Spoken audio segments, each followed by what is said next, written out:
Ladies, some men, they're just on a different timeline to you, or they don't want to be on your timeline.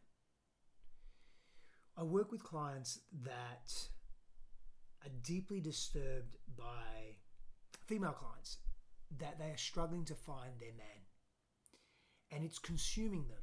They're struggling to be in that relationship because that relationship in their mind and heart is going to define their worth.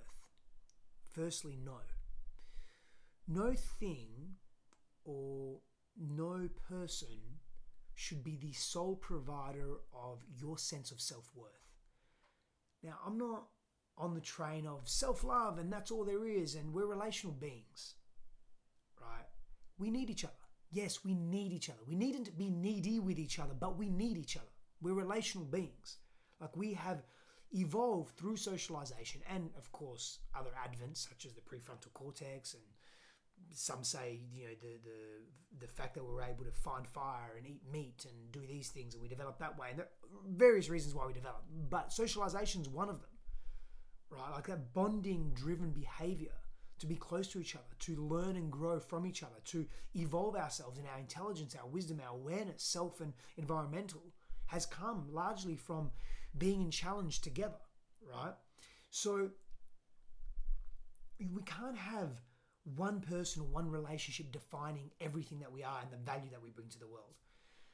However, relationships are important and intimate relationships are important. And so when I'm working with women that are looking for a deeply committed intimate relationship, and they're hitting their head against, why can I not find this man that is on my timeline, right? Like, is ready to have the things that I want to have. He's ready to have the intimacy that I want to experience. He's ready to have the family or have the children, or ready to travel the world, or ready to pack it all up and put it in a little van and travel across the country for 3 years, or whatever it is that you want to do, right? Whatever it is, however it is you want to express yourself, or go to the Alps and climb mountains. Well, why can't I find these men that can meet me there? Well, where are you not meeting yourself? And where are you attempting to rush it? Because the timeline piece is important, because if we're rushing something, we're coming from a desperate energy. And now we're forcing borderline potential coercion, borderline potential manipulation, not consciously, but unconsciously. And men do this too in their own way. When they want something, they'll pretend.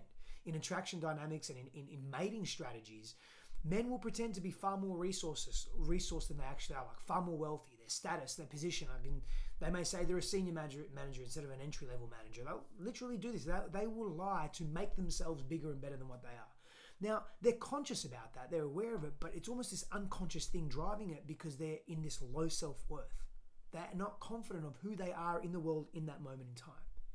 And so with a timeline piece, sometimes we can unconsciously force things. Now, if you're forcing something, you're contorting yourself to maybe be who you want them to be. Now, for a period of time that may work, but is it going to last? Is it sustainable? And is that who you want to be? And is that ultimately the type of man that you're attracting, or are you artificially attempting to create something that's not really authentic to you? Feel into that for a moment. If you force the timeline, you force people to be who they're not, including yourself, to be someone that they're not. That sucks. And it doesn't work, and it's not sustainable, and it doesn't last, and it causes you to feel less than. You will then get frustrated. You will reinforce this belief, because you'll have breakup after breakup after breakup, and you'll reinforce this belief that you're not enough and you must be doing something wrong, and you're the common denominator in that. And yeah, you're the common denominator. We are the common denominators in our lives. So we have to look at ourselves and what we're doing, and here's what I'm asking you to look at. Not that you're not enough, or you're not worthy, or you don't have anything to offer, or you can't find a man, or where are all the good men at? Because our beliefs inform our reality.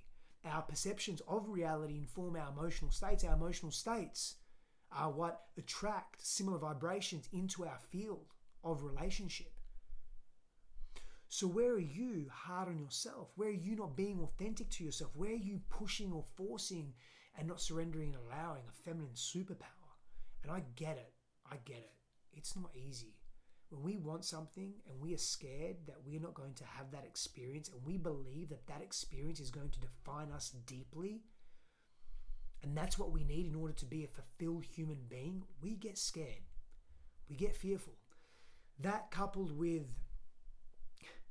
media not really making us feel great about ourselves, that's a conversation and a video for another time. You know, the sadistic, toxic nature of the beauty industry, particularly when it comes to females. Again, video for another time, it will come. But all of that compounded, plus the expectations thrust upon us, don't make us feel too good about ourselves. And this idea that we need a relationship to define us. Now, I'm all for relationships.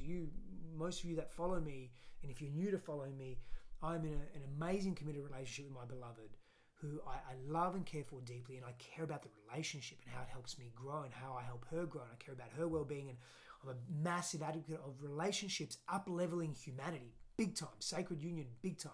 That doesn't mean everyone has to be in a relationship. I just think it is super important to have people that are ready to do their inner work and to heal their wounds and their trauma in intimate, romantic, sexual partnership. Again, video for another time.